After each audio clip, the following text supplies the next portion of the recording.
na, di ako makapaghanap buhay. Hindi gaya nung hindi ako bulag, hindi ako nagpipirmi dito. Kung wala ako sa bundok, nasa dagat ako. Alam ko naman lahat ng paghanap buhay dyan. Kuya, paano humina yung paningin mo, kuya? Sa kuwan yata ito, nung madalas ako nakakahuli ng baboy damo pagsasalam. Nasugat daw niya sa mata. Ay, nasugat ka sa mata? Pasma daw. Ano, pasma? Napasma sa ugat. Kasi maghapon siya magtatrabaho. Pag pinapawis siya. Napasma ang ugat ng mata, kaya po nabulag kayo. Siguro. Dahil ngayon, hindi na kahit po ganito kalapit, hindi na po makita. Hindi ko nga makita o wala. Wala po talagang makita. Kaya, Naririnig ko naman mga ugong ng tricycle dyan. Hindi ko naman opo, makikita hindi na lang nakikita yung ugong ng tricycle. Ito po ang pinakamahirap dito sa aming uncle dahil sa ang dinadaing nila ay ang talagang kahirapan ng buhay. Kasi po, alam nyo sa buhay na ito, lalo na't kung ang edad nilang mag-asawa, ayan po ay hindi na po nila kayang maghanap buhay. Galing din po sa aksidente yung aking auntie na nagkaano pa, na aksidente pa. Kaya naman, dumadalaw po kami dito sa kanila para sila naman po ay masilip namin dito kung ano ang kanilang kalagayan. Lalo po ngayon, napakainit po ng panahon. Sobrang init po ng panahon kung ngayon matitingnan ninyo. At napakaalinsangan po ng oras ngayon.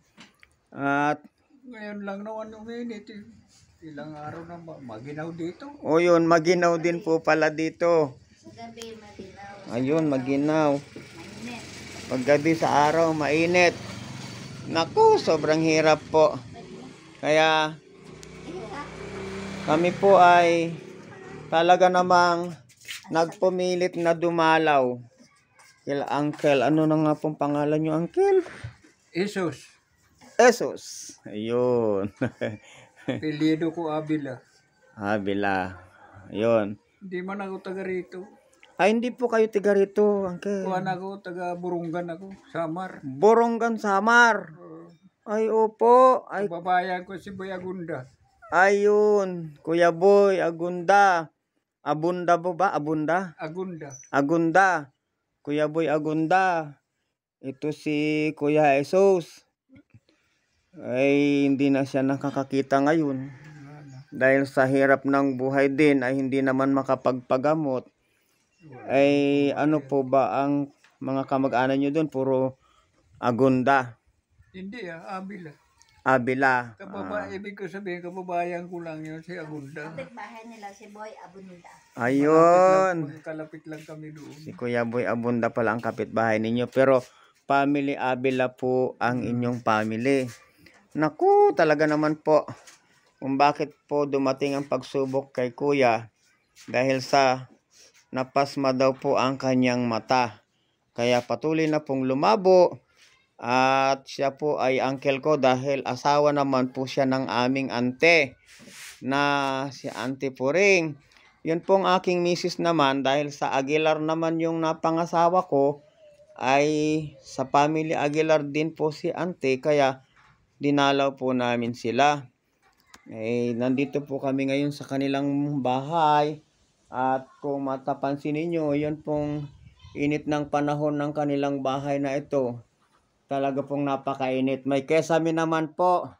Ang kesame po nila ay isang tarpaulin at ay karton. Nako, so sobrang hirap po namin. Gusto po naming tumulong man. Pero ang talagang nagawa namin talaga, dalawin sila. Napakahirap po ng buhay. Yung dalaw namin ngayon ay siguro mauulit. Kung sakali na pasensya na po. Kami ay magkaluwag-luwag sa mga susunod na buwan. Magdadala po kami ng suporta sa kanila. Dahil ngayon po ay anniversary ride namin. Yun po ang pinag-usapan namin ni Mrs. na kami ay mag-ride patungo sa aming mga kamag-anak. yung mga kamag-anak ko nga po ay hindi ko nadalaw dahil po sa kamag-anak lang po pala niya ay napakarami po pala. At sa isang barangay po dun sa Pantok, halos hindi po namin naubos.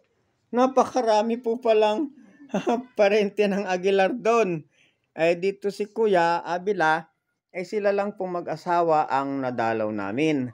Kaya naman, naku, masarap po ang pakiramdam na makadalaw sa aming mga uncle at sa aming mga ante dito sa Ligaya Gabaldon pa po ito, no? Ligaya Gabaldon. Ayun. Ito po yung aking asawa na siyang kasama ko na nag-ride dito sa papuntang Ligaya. Bagaman mahirap po hanapin, talagang pinagtanong-tanong po namin ang kanilang bahay para matagpuan naman namin sila at madalaw. Maraming salamat po mga viewers. Maraming salamat mga subscriber. Ay naku, napakahirap po ng buhay sa kasalukuyan. Kaawaan na po ng Diyos ang aking uncle na nabulag na ang family name po niya ay Abila. Si Jesus Abila. Siya po ay kaawaan po kayo ng Diyos. Naway gumaling na po kayo dahil wala na po siyang paningin sa kasalukuyan at tumitingin po siya, nakakarinig po siya pero hindi na po niya makikita yung mga ganyang dumadaan na tricycle. Ang alam lang po niya ay may dumaan na. Sana po ay subscribe nyo ang aking video at i-send na rin po ninyo at i-share. Maraming salamat po sa inyong lahat. Purihin kayo, purihin ng Diyos. Lahat po ay magbigay ng pag-asa sa bawat isa sa atin.